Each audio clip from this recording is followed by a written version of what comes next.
Adam, thank you for joining us. First of all, tell me, what is the atmosphere in Australia regarding Đokovic's situation? And I don't mean with the politicians, I mean just regular people on the street. What do they feel?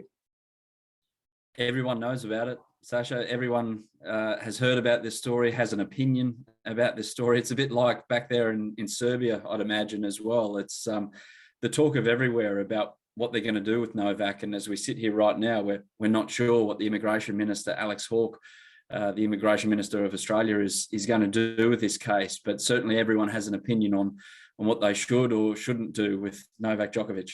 And what's the overwhelming opinion? It's not good if you're a Novak Djokovic fan. It's look, down here in Australia, there's been a way of living which is so outside the norm. We're a very free country. We love the outdoors. We don't have an overbearing history of our government telling us what to do, like in other parts of the world. So this last 2 years has been really different. Like we've had governments tell us that we can't go down to the beach and look at the sunset. We've had governments tell us that we can't go and say goodbye to a loved one on a deathbed. We've had governments say that we can't congregate as families for birthdays and weddings and Christmases. So what we have now is a society where the government is telling us one thing to do, and that has been get vaccinated, stay safe, make sure you're doing all those things. And now you've got a case which, personally, I don't blame Novak Djokovic for what he's done in terms of he's jumped through jumped over all the hurdles that have been put in front of him by Tennis Australia, government, immigration, and the like. He feels as well. So he's jumped over them. But the feeling is with the people that we're letting this millionaire tennis player in while we're still living with what we're living with because we've been told by our government how to live.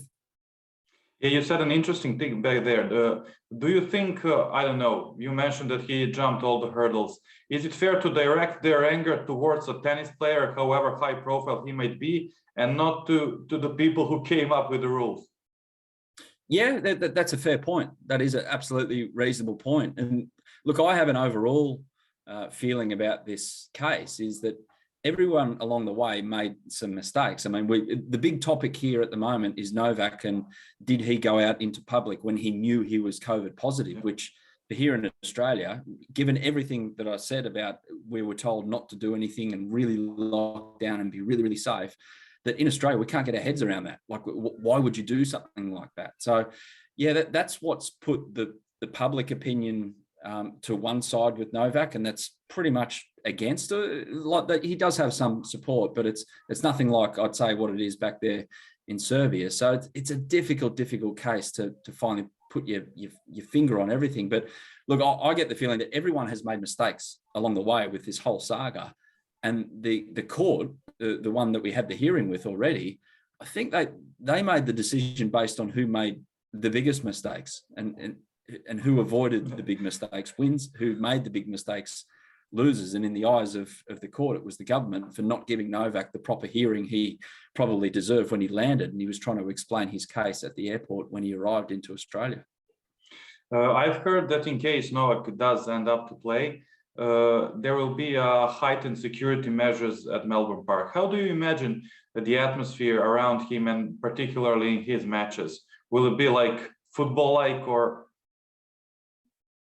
Yeah, well, I'm a big football fan, and I've heard about Red Star Belgrade's home ground. We still reserve the name of Red Star Belgrade, and a lot of my Serbian friends here as well. We just call it Red Star. I'm friends with Miloš Ninković, and obviously he's a famous Serbian footballer as well. And yeah, I think it won't get to that extent, say like an eternal derby extent, for instance, but it'll be a pretty hot atmosphere. It'll be pretty good, and I think in the general areas as well. Look, Novak hasn't played away from Rod Laver Arena, the main court, since 2018 when he was the 14th seed. So I'd expect he's going to play all these matches on the main court, and that is a more controlled environment. You don't have people with general passes, grounds passes getting into that main court. So people pay a big premium to watch those matches. But out and around the grounds, yeah, I can see people who are very pro Novak and love him dearly. And it will only take one person to walk past and, say, he's an anti-vaxxer or this, that, and the other, and it'll kick off an argument. And yeah, I think the security will be necessary. And hopefully there's not that edge to it that goes overboard, but everyone's got a heightened emotion about how they feel, about what they feel at the moment. And I think it could, we could see a bit of it at Melbourne Park next week. I know it's tough to say at this moment, but considering all your sources and your feel, and you're an Australian after all, you know the Minister for Immigration really well. What do you think his decision in the end is going to be, and what will it be based on? What are they contemplating right now? I hope it'll be based on the law. I would hope that a politician, and this is a very dangerous area to go into, a politician doesn't go above the ruling of a court of law or the letter of the law, because that's not what they're there for. The law of the land should be above everyone, and everyone adheres to that. And politicians, no excuse. But the cynical part of me, and it's a bit like I've read a little bit about Serbian politics, the wonderful things you read about when stories like this pop up, that I know there's an election coming there soon, and it's the same here in Australia.